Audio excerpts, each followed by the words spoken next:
I remember like my two girlfriends, they tried to like throw me a birthday party. Like, you know, I kind of like prepared everything, and then all of my friends kind of showed up. Like there were a lot of like loud Persians.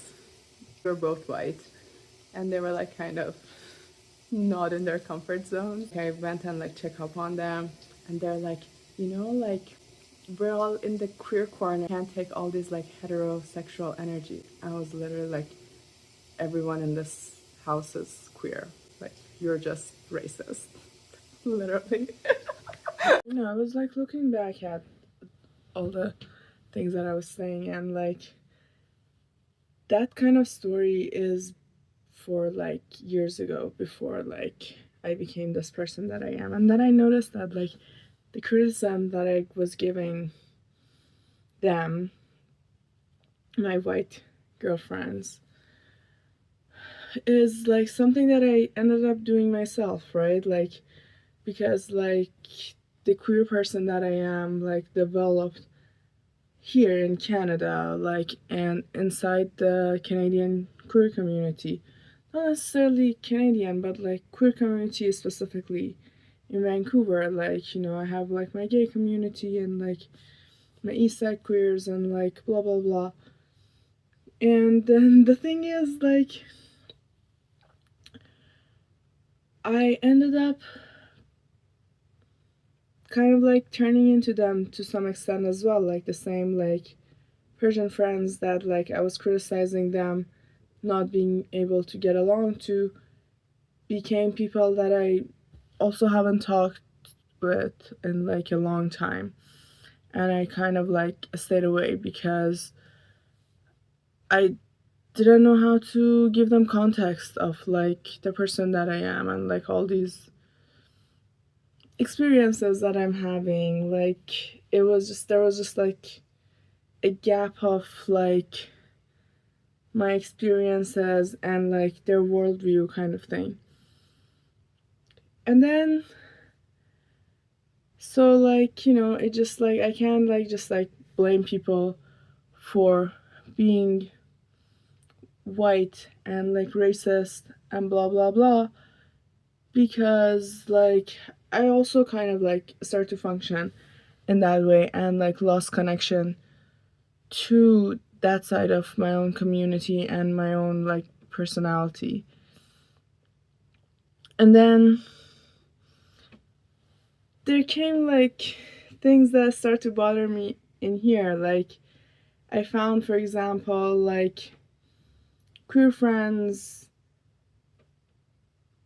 POC friends who were, for example, like second generation immigrants. Like, and then something that like kind of started to bother me was like, you know, the other side that is like, oh, like we all sit here and like kind of like criticize white people and blah blah blah, while like I'm noticing that like, you know, you guys are actually more white than you think. Like you're like using POC as something that you haven't actually experienced, especially like second, third generations and stuff like that. It's like you're romanticizing a culture that you haven't actually like experienced. Like you haven't actually like been in Iran. You haven't actually like, you know, seen the fucked up things that like I saw, the fucked up things that I kind of like ran away from. Like you weren't there, you didn't experience those, and you're like romanticizing this like life that wasn't yours, as opposed to like, you know, not being able to like check your own privilege.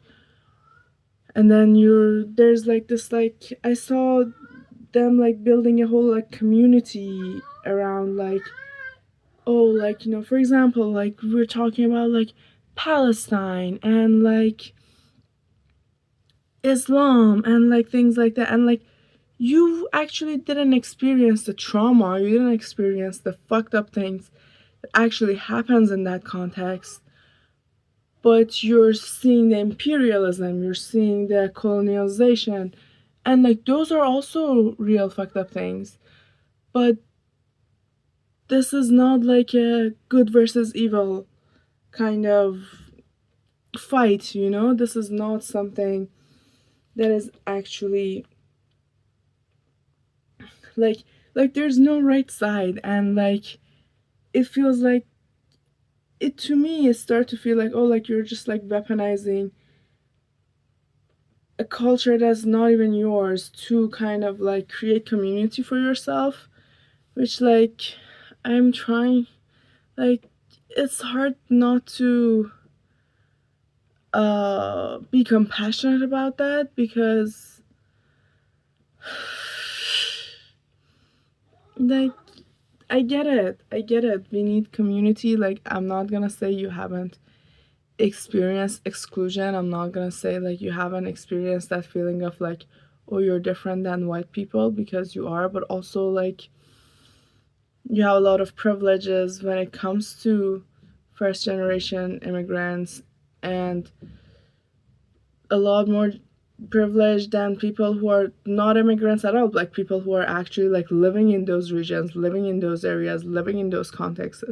Like you actually have no idea what they are going through, and then like you're trying to be supportive, but like it turns out as just a way to give yourself clout, to like do this sort of like activism, or this sort of like camaraderie or solidarity, but like you're just like creating credit for yourself more than actually helping those people and actually like giving them a voice. It's just like turns into something that gives you a platform. Like that's something that I've noticed, like, oh, like you're actually louder than people who are in those contexts, says, because you're, I don't know, I noticed that especially like in the art scene and like social justice scene. And it's like this is not something to say that this is like invalidating or disvaluing the work that you're doing. Like I've seen also like all these like people that I'm talking about, at least like the ones that I had in mind, they're actually like huge community leaders, people who do like good work. But also it's just like maybe that's just like how the system works, is like the system does give you more privilege because you are someone who knows how to work within the white system. And it starts to like, as someone who, I don't know, maybe been part of like both those worlds, and like has all these like contradictions inside of me of like being part of all these different communities and like experiencing everything that like they've been through, and having compassion for all of them. It just starts to feel like when we're like criticizing each other, when like it's just the two sides that are crazy. Like for example, like you see someone who is like talking about, for example, like, you know, they're like criticizing the oppression, they're criticizing like the system that we currently have, they're criticizing imperialism, colonialism, like the white supremacy, all of that. But then they're also like, the reason that they are able to do that is because that same system allows them to. And that's a system that doesn't let the voice of people who don't have their privileges to be heard. And then they are using their platforms because it's their career, kind of thing. You know? Oh, that's so fucked up.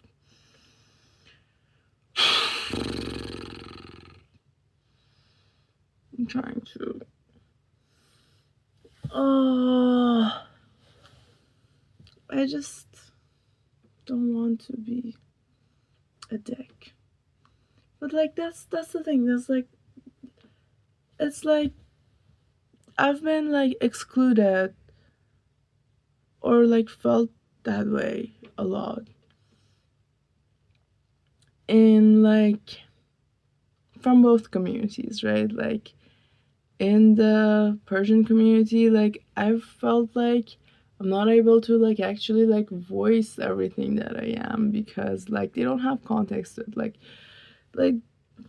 even like simple things as like no my like there's just like so much like gender bias sometimes when I'm trying to like hang out and like speak to people. Like I was like telling my mom, for example, that like oh like I was like just like hanging out with this person, and then she's like, oh, are they a boy or a girl? And I'm like, they're non-binary.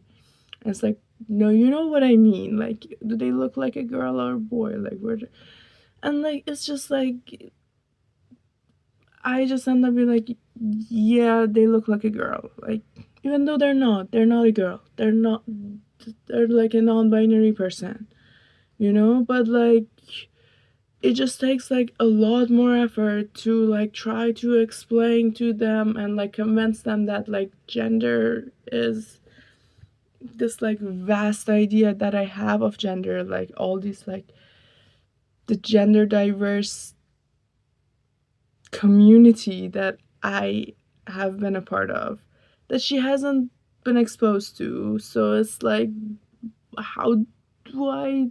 It's just easier to just be like, oh yeah, it's a girl, even though they're not. And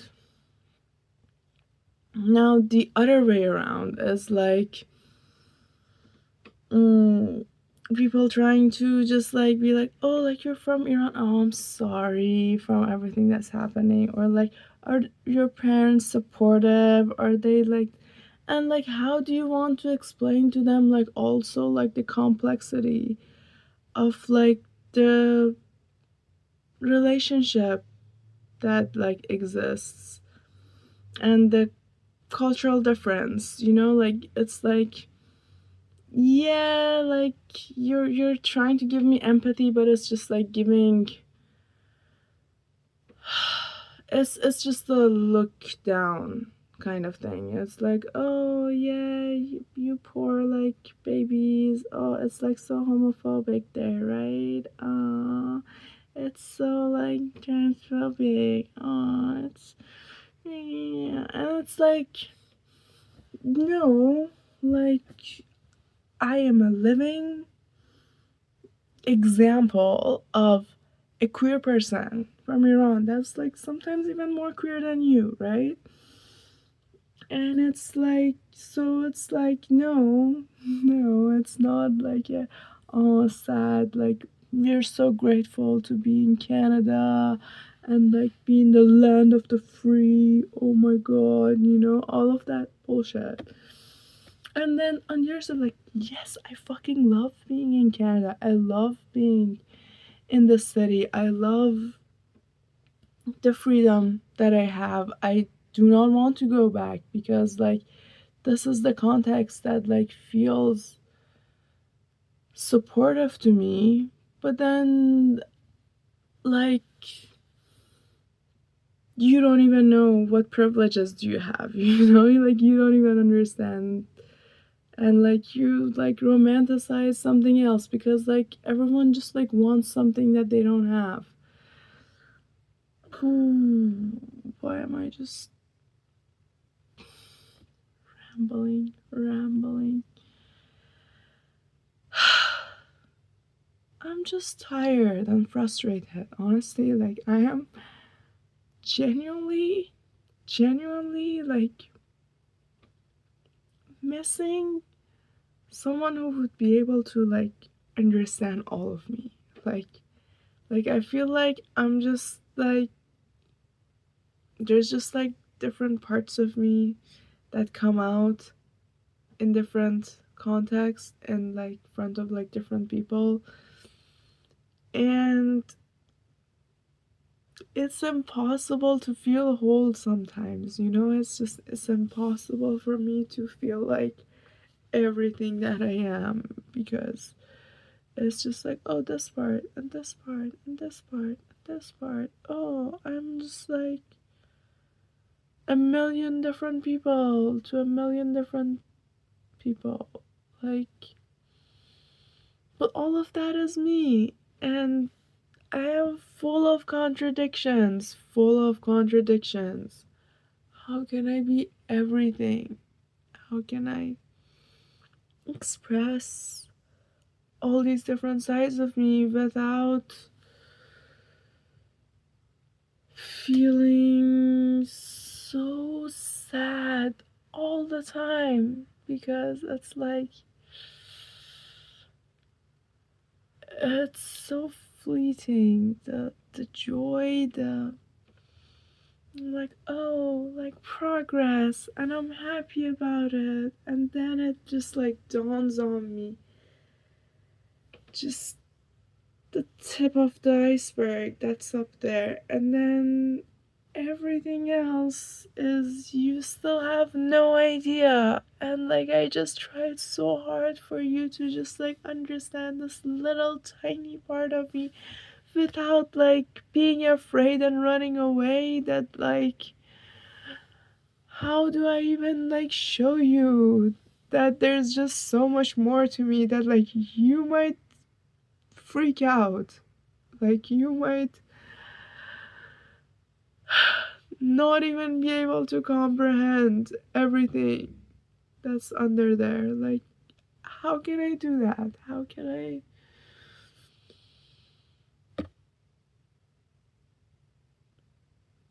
not be afraid of you? See me and see how frustrated I am that you're so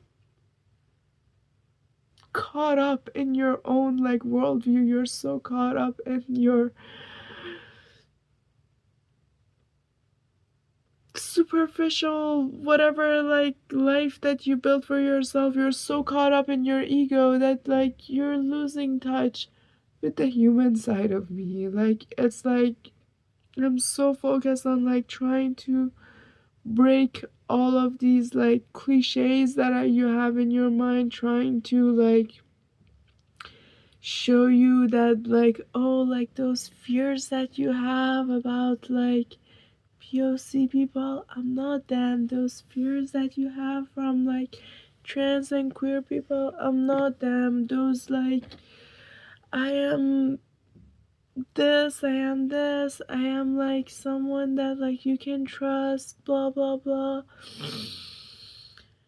And there's just like, but I genuinely think you're dumb sometimes. Like, I genuinely think that you're fake sometimes. I genuinely think that you're full of shit sometimes. And like, but I can't say that. I have to be kind. I have to be nice.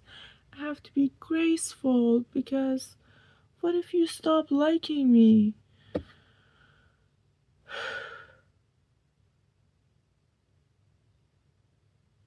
And that's my rant for tonight.